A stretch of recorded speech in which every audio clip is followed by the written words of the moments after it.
affinités entre le football et les mouvements ouvriers sont très fortes, et ce depuis le début du siècle. Lieu de politisation, de contrôle social, mais aussi ni électoral, les clubs de football sont source d'intérêt pour la gauche, tant pour les mouvements syndicalistes que pour les partis. Ainsi, des matchs furent organisés en solidarité avec les grèves ouvrières. Le football ouvrier s'inscrit alors dans l'hyperpolitisation du quotidien, décrite par l'historienne Sylvie Rabe. Les années 1930 marquent cependant un renouveau de la pratique du sport chez les employés. C'est en effet au tour des patrons d'entreprise de s'intéresser de près au football. Ce paternalisme sportif fleurit dans les bassins ouvriers de la France et il devient courant de voir une équipe de foot entièrement gérée par une entreprise. Mais c'est surtout au Front populaire que les années 30 et la pratique du football font écho. La réduction du temps de travail et l'augmentation des salaires permettent ainsi un accès facilité au club.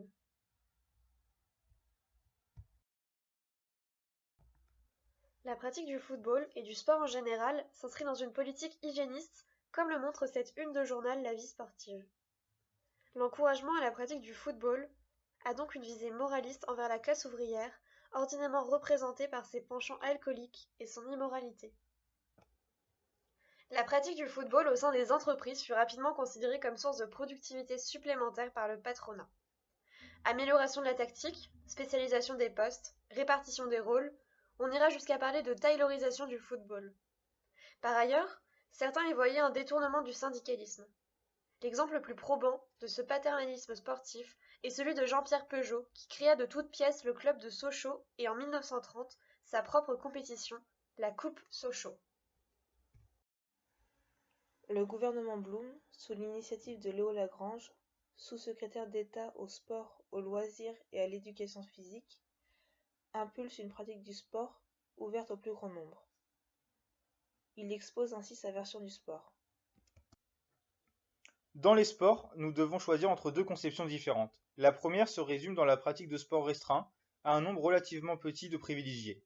Selon la seconde, c'est du côté des grandes masses qu'il faut porter le plus grand effort. Pas un crédit pour les stades où 50 000 spectateurs contemplent 20 ou 30 acteurs, mais pour chaque ville ou village, la piste, la piscine, le terrain. L'encouragement à la pratique du football via la construction d'installations sportives devient alors un enjeu électoral.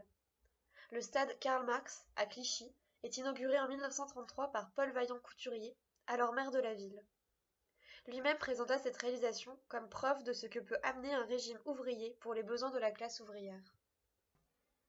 Cela serait faire un trop gros raccourci que d'affirmer que l'absence de développement du football appelé soccer aux États-Unis est due à l'absence d'une culture socialiste. Il n'empêche que le football américain, nettement plus populaire, était utilisé à des fins politiques. Ainsi, il est favorable pour un président qu'il ait fait partie d'une équipe de football. L'URSS adopte en premier lieu une politique sportive isolationniste sur le modèle de la lutte des classes. Ainsi, l'Internationale rouge sportive, créée en 1921, refuse la collaboration du sport soviétique avec le sport bourgeois et entend lutter contre l'orientation réformiste du sport ouvrier.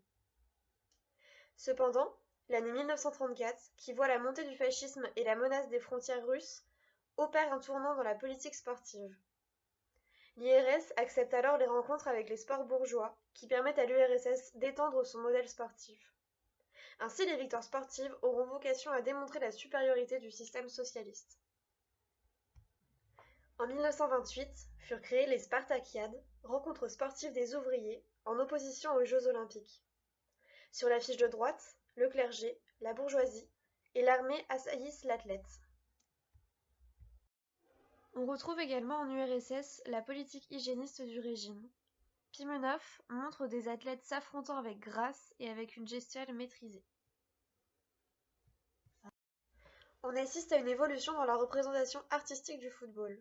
L'œuvre n'est plus centrée sur le joueur. Celui-ci s'échappe du stade pour rejoindre les autres habitants. Rodchenko était par ailleurs un artiste affilié au régime.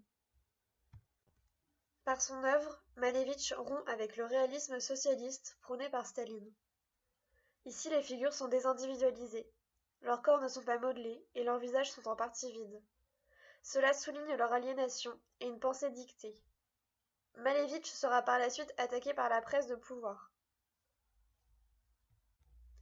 L'équipe des Spartak est publicitée par la population russe, mais non soutenue par l'État, contrairement à sa concurrente la Dynamo. L'État accusait en effet Starostin de gérer son club comme une entreprise privée. Beria tentera alors de diminuer l'équipe, en vain.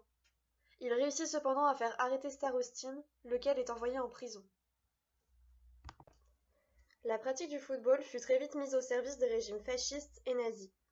Jeu d'opposition, respect du capitaine, rapport de force. Par la pratique du football, les organisations dirigeantes complétaient l'éducation paramilitaire. Rapidement, les organisations sportives furent imbriquées dans le régime. Ainsi, en 1931, Mussolini nomme Achille Staras, alors secrétaire national du parti fasciste, président du Comité national olympique italien, le CONI. En Allemagne, dès 1934, les jeunes entre 10 et 16 ans qui voulaient adhérer à un club devaient obligatoirement être membres de la jeunesse hitlérienne. Les deux régimes participèrent par ailleurs à la dissolution des clubs socialistes et catholiques afin de contrôler l'ensemble des clubs sportifs.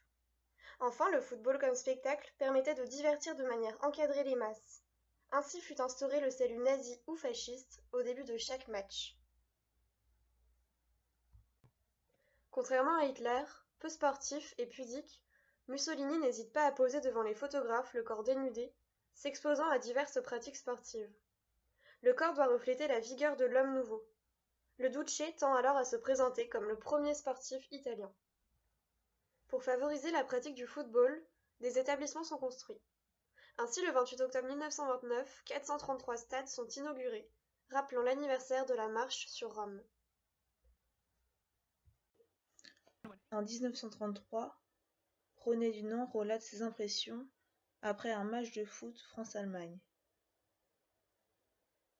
Pour gagner le stade, il fallait franchir le Neckar sur un pont hérissé de drapeaux hitlériens rouges à stavisca noirs.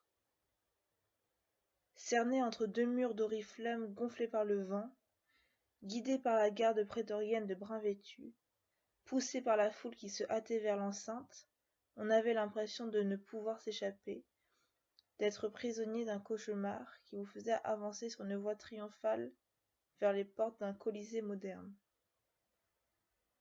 À l'intérieur du stade, pavoisé comme un bateau, un jour de fête, l'atmosphère wagnérienne avait été créée par les couleurs, les défilés, la musique surtout. Les œuvres de Max Ernst ont été... La pratique du football féminin se heurte à de nombreuses critiques dans l'opinion et dans la presse.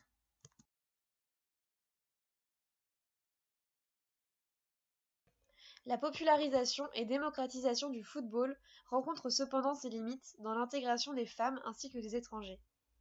Dès 1912, Pierre de Coubertin se positionnait contre la participation des femmes aux Jeux olympiques. Demain, il y aura peut-être des coureuses ou même des footballeuses. De tels sports constitueraient-ils donc un spectacle recommandable devant les foules qu'assemble une Olympiade? Nous ne pensons pas qu'on puisse le prétendre. Il en est de même avec la participation des habitants des colonies aux équipes de la métropole.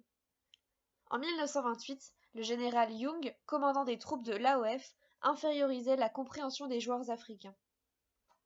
Avec de la patience, on peut arriver à leur faire comprendre le rôle de chaque joueur, la place qu'il devait tenir et surtout l'importance et le but de la passe. Cependant, alors que les années 30 signent pour le football féminin la fin d'une pratique, elles sont pour quelques joueurs issus des colonies l'accession aux clubs européens. La pratique du football féminin se heurte à de nombreuses critiques dans la presse et dans l'opinion. Les foyers ne risquent-ils pas d'être menacés par la pratique régulière du sport par les femmes? Le football féminin n'est-il pas une sorte d'attraction pour un public aux motivations ambiguës? L'effort ne provoque-t-il pas des contradictions de figures qui, souvent répétées, laissent des traces sous forme de rides ou de lignes désagréables? Ainsi, en 1933, le football est officiellement radié de la FSFI. Amelia, féministe, militant pour l'accès du sport aux femmes, dira alors: « J'ai cru un moment à l'avenir du football féminin. Je n'y crois plus. Il y a eu indubitablement un grand mouvement d'enthousiasme qui a fait créer un grand nombre d'équipes, mais vous devrez remarquer que celui-ci a peu ou pas varié. » Au sein des colonies, les volontés indépendantistes peuvent s'exprimer à travers la pratique du football. La Wiyad Athletic Club était une équipe marocaine créée en réaction au protectorat. En France, le Marocain Larbi Ben Barek est recruté par l'Olympique de Marseille en 1938 et intègre l'équipe de France. Il sera fortement apprécié par les Français. Cependant, il continue de subir du racisme. Lors du match contre l'Italie, il est largement sifflé et un quotidien de Turin, la Stampa, titre quelques jours avant le match Il Negro Tricolore, présentant Larbi Ben Barek jouant comme un danseur nègre danse. Les rencontres internationales sont l'occasion pour les régimes d'exposer leur puissance via les exploits de leurs athlètes. Le film Les dieux du stade de Leni Riefenstahl en est la démonstration. Ainsi, les rencontres sportives deviennent un véritable enjeu pour les pays. George Orwell dira d'ailleurs « Le sport, c'est la guerre, les armes en moins ». Ces rencontres sont également le reflet des tensions politiques entre les États. L'URSS refusera jusqu'en 1934 toute rencontre avec le sport dit bourgeois. En 1936, lors des JO de Berlin, l'Allemagne nazie atténua sa politique antisémite, mais cela n'empêche pas l'appel au boycott de la part d'athlètes juifs. En effet, face à la montée des mouvements autoritaires en Europe et à l'utilisation du sport par les régimes, des contestations s'organisent. Ainsi, en réaction à l'attribution des Jeux olympiques à la ville de Berlin, un comité international pour le boycott des Jeux fascistes est créé, le Comité international pour le respect de l'idée olympique. La Coupe du monde du football organisée en 1934 par l'Italie fasciste lui permet d'exposer sa puissance. Elle fera par ailleurs tout pour la remporter. Ainsi, les meilleurs joueurs d'Argentine qui ont des origines espagnoles sont naturalisés pour être intégrés à l'équipe italienne.